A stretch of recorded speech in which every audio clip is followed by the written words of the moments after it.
पीछे वाले लेक्चर तक हम लोगों ने कंप्लीट कर लिया था। अब नेक्स्ट लेक्चर में देखते हैं, ऐसे यहाँ तक कंप्लीट कर लिए थे तो इसको थोड़ा सा रिकॉल कर देते हैं, फिर उसके बाद आगे बढ़ते हैं। फ्रॉम बर्नौलीज इक्वेशन से हम लोग हेड लॉस कैसे निकाल रहे थे, तो पहले तो बर्नौलीज इक्वेशन आपको याद होगा, pressure head plus velocity head plus datum head, ठीक है, जिसको हम लोग टोटल हेड भी बोलते थे। तो टोटल हेड का अब सेक्शन 1 और 2 था, तो सेक्शन 1 पे इज इक्वल टू, क्योंकि हम जानते हैं कि दोनों पे हेड क्या होगा, सेम ही होगा, तो P1 upon specific head plus V1 square upon 2G plus Z1। अच्छा, ये इसको क्या बोलते थे हम लोग, प्रेशर हेड बोलते थे, इसको वेलोसिटी हेड बोलते थे, इसको डेटम हेड बोलते थे। अब एक चीज और ध्यान में आप रखिएगा कि हॉरिजेंटल होता था तो उसका हॉरिजेंटल में Z1 Z2 का वैल्यू क्या होता था, यहाँ Z1 यहाँ Z2, तो दोनों इक्वल होगा। क्यों इक्वल होगा, जिससे मान लीजिए इसको हम रेफरेंस लाइन मान लेते हैं। अब फिर दूसरा केस देखिएगा, 2-3 को केस बता देते हैं, आपको क्लियर हो जाएगा। फिर देखिए ये वाला इस तरह से इनक्लाइंड अगर पाइप रहेगा तो यहाँ पे डेटम हेड मान लीजिए 2 मीटर का है, ऐसा हो गया तो Z1 का वैल्यू 0, यहाँ Z2 का वैल्यू कितना हो गया, 2 मीटर हो गया। एक केस आओ देख लीजिए, इस तरह से हो सकता है, ये नीचे है, यहाँ से 2 मीटर है, यहाँ से कितना है, 5 मीटर है मान लीजिए, तो Z1 का वैल्यू कितना हो गया, 2 हो गया, Z2 का वैल्यू क्या हो गया, 5 हो गया। अब समझ में आया कि Z1 अगर हॉरिजेंटल पाइप बोला है तो Z1 और Z2 का वैल्यू क्या हो जाएगा, सेम ही हो जाएगा, ठीक है, बराबर हो जाएगा। क्लियर हुआ। वेलोसिटी बोला है, सेम यूनिफॉर्म फ्लो है, यूनिफॉर्म फ्लो में वेलोसिटी क्या रहेगा, सेम रहेगा, तो वेलोसिटी सेम रहेगा तो वेलोसिटी हेड भी क्या हो गया, कैंसिल आउट हो गया, जेड भी कैंसिल आउट हो गया, तो यहाँ जेड से जेड कैंसिल आउट हो गया। वेलोसिटी फ्लो यूनिफॉर्म फ्लो है तो उसके लिए क्या होगा, V1 V2 का वैल्यू बराबर होगा, तो ये भी कैंसिल आउट हो गया। बचा क्या, प्रेशर हेड सेक्शन 1 पे और यहाँ पे सेक्शन 2 पे pressure head plus head loss. Pressure difference किसको बोलते हैं, तो pressure difference head, pressure head क्या होता था, P upon specific weight minus P2 upon specific weight, common ले लेते थे P1 माइनस P2, इसी को इक्वल क्या हो जाएगा, हेड लॉस हो जाएगा, ठीक है। तो ये चीज हम कल आपको दिखा भी चुके थे, और एजम्पशन तो हम पहले ही जान चुके थे कि लेमिनार फ्लो या टर्बुलेंट फ्लो कैसा होना चाहिए, स्टेडी फ्लो होना चाहिए, ठीक है।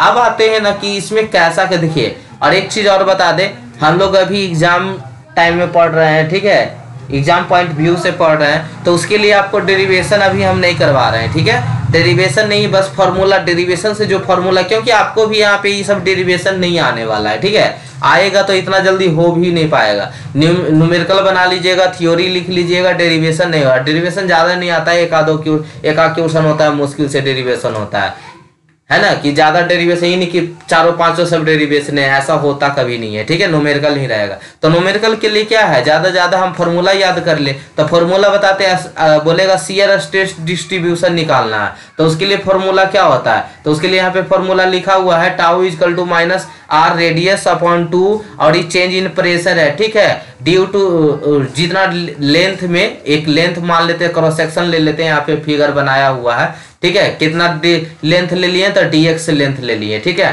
तो यही फॉर्मूला आप 2-4 को याद कर लीजिए, वहां से क्वेश्चन आपका बन जाएगा। तो tau is equal to minus r upon 2 del p upon del x, ठीक है। अब आते हैं शियर स्ट्रेस डिस्ट्रीब्यूशन के लिए, ये फॉर्मूला आप याद कर लिए थे, ठीक है, माइनस आर बाय, अच्छा, जब आर इज इक्वल टू 0 हो, स्मॉल आर है, यहाँ कैपिटल आर है, एक सेकेंड रुकिए, अगर फार्मूला में r इजकल टू 0 पुट करेंगे और तब टाउ इजकल टू भी क्या हो जाएगा, 0 हो जाएगा। अगर हम r इजकल टू मैक्सिमम ले ले, जो यहाँ पे क्रॉस सेक्शन आप काटे हैं, क्रॉस सेक्शन काटे हैं, ये क्या हो गया आपका, स्मॉल r हो गया, ठीक है, आपका क्या हो गया, स्मॉल r हो गया, ये आपका स्मॉल r हो गया, ये क्या हो गया आपका, ये पूरा क्या हो गया, यहाँ तक कैपिटल R हो गया, नीचे लीजिए या ऊपर लीजिए, ठीक है। तो r का वैल्यू अगर 0 पुट करेंगे तो टाउ भी क्या हो जाएगा, 0। अगर r का वैल्यू कैपिटल R यानी टोटल डिस्टेंस ले ले, टोटल रेडियस ले ले, तो क्या हो जाएगा, माइनस r अपॉन 2, क्योंकि हम फॉर्मूला भी क्या पढ़े थे, tau is equal to minus r/2 और del p upon del x, यही पढ़े थे, del p upon del x. तो ये r के जगह 0 पुट करेंगे तो 0 हो जाएगा, कैपिटल R पुट करेंगे तो capital R/2 del p upon del x. तो अगर शियर स्ट्रेस डिस्ट्रीब्यूशन निकालने बोलेगा तो इसी फॉर्मूला को आपको क्या करना है, अप्लाई करना है। क्वेश्चन भी अभी बनाएंगे। वेलोसिटी डिस्ट्रीब्यूशन की बात करता है तो अगर u मैक्सिमम, वेलोसिटी मैक्सिमम निकालना हो तो -1/4 mu del p upon del x r square, ठीक है।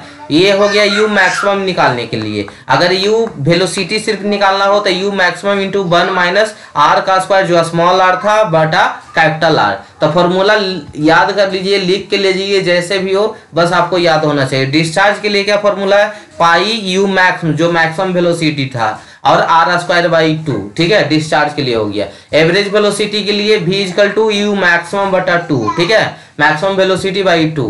प्रेशर ड्रॉप की बात करें तो प्रेशर ड्रॉप जो होता है, प्रेशर डिफरेंस जो होता है 8 mu v L upon r square. R को अगर हम डायमीटर में कन्वर्ट कर दे तो आर इक्वल टू क्या होता है, डी बटा 2 का होल स्क्वायर, यानी डी स्क्वायर बटा 2 दूनी 4। ये नीचे भागा में ऊपर मल्टीप्लाई हो तो 8 चौका कितना हो जाएगा 32, यानी 32 mu v L upon D square, ठीक है।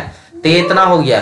फ्रिक्शन फैक्टर क्या होता है, 64 अपॉन रिनॉल्ड नंबर, ठीक है। तो रिनॉल्ड नंबर अगर आपसे निकल गया, रिनॉल्ड नंबर का फॉर्मूला क्या बताए थे, रो वी डी अपॉन म्यू, ठीक है। इसको अगर दूसरा तरीका से लिखना चाहते थे, वी डी अपॉन न्यू होता है। न्यू क्यों आ गया, क्योंकि म्यू अपॉन रो होता है जो न्यू होता है। तो यहाँ पे क्या है, म्यू अपॉन रो यानी डेंसिटी, तब होता है न्यू। न्यू को भी जैसा लिखते हैं इस तरह से, ठीक है।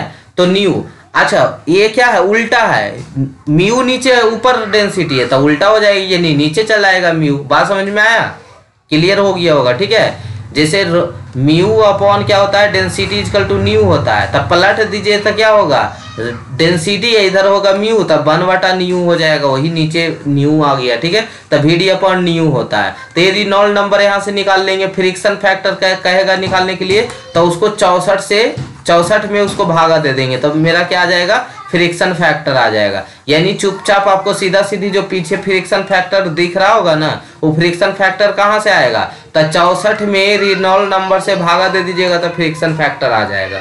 शियर वेलोसिटी क्या होगा, तो v star is equal to under root tau nought, जो टाउ का वैल्यू निकाले थे, tau nought is equal to minus r बटा 2 del p upon del x. यहाँ वाला वैल्यू को पुट कर देंगे, डेंसिटी से भागा दे देंगे, ठीक है। या एवरेज वेलोसिटी को फ्रिक्शन फैक्टर जो निकाले थे उसे 8 से भागा दे देंगे। तो आप फॉर्मूला याद रखेंगे तो आपसे क्वेश्चन सोल्व हो जाएगा, ठीक है, don't worry. Find the minimum value of friction factor. Minimum value friction factor निकाले that can occur in laminar flow through circular pipe. तो एफ इक्वल टू, देखिए सर्कुलर पाइप बोल रहा है क्योंकि अभी हम इसके आगे, ये पार्ट 1 है, पार्ट 2 में हम लाएंगे। तो वहां पे 2 प्लेट के बीच में का निकालना है, ठीक है। तो अभी हम किसके लिए पढ़ रहे हैं, पाइप के लिए पढ़ रहे हैं, तो वही पाइप वाला भी चल रहा है। तो इसलिए जितना भी फॉर्मूला पढ़े वो सब फॉर्मूला का अप्लाई करना है। फिर इसके आगे पढ़ेंगे, 2 प्लेट के बीच में जब फ्लो हो, 2 प्लेट, ऊपर एक प्लेट है नीचे एक प्लेट है, ये दोनों के बीच में फ्लो होगा, तब क्या होगा, अलग अलग फ्रिक्शन फैक्टर, डिस्ट्रीब्यूशन, स्ट्रेस सब निकालेंगे, ठीक है, स्ट्रेस डिस्ट्रीब्यूशन, वेलोसिटी सब निकालेंगे। फिर इसके लिए जब 2 प्लेट के बीच फ्लो हो रहा तब। अभी हम लोग किसके लिए पढ़ रहे हैं, जब पाइप में हो, तो इसलिए यहाँ पे क्वेश्चन पे भी ध्यान दीजिएगा। सर्कुलर पाइप है तो इसके लिए क्या फॉर्मूला पड़े, friction factor equal to 64 upon Reynold number. यहाँ पे लिखा हुआ है लेमिनार फ्लो, तो लेमिनार फ्लो में कितना वैल्यू होता है रिनॉल्ड नंबर, 2000। तो 64 बटा 2000 कितना हो गया, 0.032। ये हो गया आपका फ्रिक्शन फैक्टर। कितना आसान क्वेश्चन बन गया, खत्म हो गया। अब आइए in laminar flow through a pipe of dia 20 centimetre. एक लेमिनार फ्लो है जिसकी पाइप की डाया कितना है, 20 सेंटीमीटर है, ठीक है। तो डाया तो रेडियस भी निकल जाएगा। द एवरेज वेलोसिटी दिया हुआ, एवरेज वेलोसिटी कितना दिल है, 5 मीटर पर सेकेंड है, ठीक है। एवरेज वेलोसिटी आपका दिल है, v का वैल्यू 5 मीटर पर second. Then find the velocity at 5 centimetre radius. तो 5 मीटर सेंटीमीटर रेडियस पे कितना वैल्यू होगा, तो 5 सेंटीमीटर रेडियस यानी स्मॉल आर का वैल्यू दिल है 5 सेंटीमीटर, और कैपिटल आर का वैल्यू डायमीटर 20 था तो आधा कर देंगे तो 10 सेंटीमीटर हो जाएगा। तो कैपिटल आर का वैल्यू 10 है, स्मॉल आर का वैल्यू कितना है, 5 सेंटीमीटर है। तो वेलोसिटी बोल रहा है, तो वेलोसिटी u इक्वल टू, पीछे फॉर्मूला पढ़ाए थे, u equal to u maximum into 1 minus are square upon r square, capital are square. तो ये फॉर्मूला फिर से देखिए, गिवन डाटा समझ लीजिए फिर से, क्योंकि फॉर्मूला याद है तो क्वेश्चन तो बन ही जाना है, ठीक है। तो देखिए, अगर दिल है लेमिनार फ्लो है तो रिनॉल्ड नंबर की तो जरूरत पड़ेगा नहीं, पड़ता तो उसका वैल्यू 2000 लिख लेते। डाया दिल है, पाइप का डाया 20 सेंटीमीटर दिल है, एवरेज वेलोसिटी 5 मीटर पर सेकेंड दिल है, तो यानी कैपिटल डी का वैल्यू दिल है 20 सेंटीमीटर। तो इसको हम क्या कर देंगे, हाफ कर देंगे तो 20 बटा 10 हो जाएगा, 10 सेंटीमीटर। और वेलोसिटी कितना है, 5 मीटर पर सेकेंड है। तो बोला वेलोसिटी उसका बताओ जो 5 मीटर रेडियस हो। 2 रेडियस होता था ना, ऐसे बनाए थे पीछे फिगर, तो एक स्मॉल रेडियस था ये यहाँ तक का स्मॉल रेडियस है, यहाँ तक का क्या था, नीचे तक का कैपिटल रेडियस। तो स्मॉल रेडियस कितना है, 5 मीटर पर सेकेंड। ऐसे भी छोटा बड़ा में आपको पता ही चल रहा होगा, ज्यादा वैल्यू कैपिटल रेडियस हो जाएगा स्मॉल रेडियस। तो सबसे पहले हमको u equal to u maximum 1 minus r ये वाला फॉर्मूला यूज करना है। अब इसमें हमको u मैक्सिमम नहीं है तो u मैक्सिमम निकालना पड़ेगा। तो हम ये को पढ़े थे velocity equal to u maximum by 2, formula पीछे पढ़े होंगे, देखिए आपको दिखा देते, इसलिए तो सारा फॉर्मूला पहले हम आपको दे दिए, ठीक है। किन्हीं को फॉर्मूला देखते समय लग रहा होगा कि सर खाली फॉर्मूला लिखे लें, लेकिन बस क्वेश्चन बनने से मतलब है। v इजकल टू क्या हुआ, u मैक्सिमम बाई 2, तो u मैक्सिमम का वैल्यू कितना हो जाएगा, तो मल्टीप्लाई हो जाएगा 2 से। तो u मैक्सिमम का वैल्यू कितना हो गया, 2 इंटू वी। अब v का वैल्यू दे ले 5 मीटर पर सेकंड, यानी 10 मीटर पर सेकंड मैक्सिमम वेलोसिटी आ गया। पुट कर दिए 1 माइनस स्मॉल आर का भी वैल्यू 5 दिया हुआ था, कैपिटल आर का भी वैल्यू 10 दिया होता, गुना कीजिए, हो गया आंसर। यही था आपका वेलोसिटी आ गया, ठीक है। अब इसको बनाइए, in a laminar flow through a pipe of dia D the average velocity indicated as a local velocity at the radial distance measured from. तो इसमें क्या बोल रहा है क्वेश्चन, इसमें बोल रहा है कि आर का वैल्यू निकालना है, रेडियस का वैल्यू निकालना है, वेलोसिटी दिया हुआ है। तो वेलोसिटी फॉर्मूला हम लोग क्या लगाते थे कि v equal to u maximum और 1 minus are square upon capital r का स्क्वायर। तो वैल्यू नहीं पता है, बस कितना रेडियस होगा उसको निकालने बोल रहा है कि आर का वैल्यू कितना होगा, कैपिटल आर का वैल्यू कितना होगा। तो निकालने के लिए हम जानते हैं कि v को क्या लिख सकते हैं, यू मैक्सिमम बाई 2।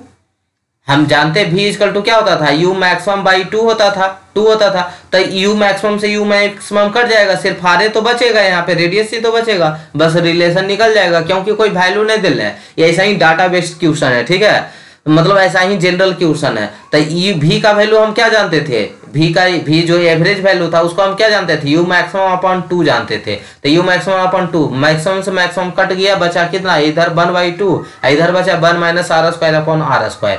तो अब क्या करते हैं, हम एलसीएम ले लेते हैं, एलसीएम लेके R square minus are square बटा capital are square equal to 1/2। अब यहाँ पे क्या करते हैं कि ये गुना में है तो उधर भागा में, तो उधर गुना में चल जाएगा, r square minus are square equal to r square by 2।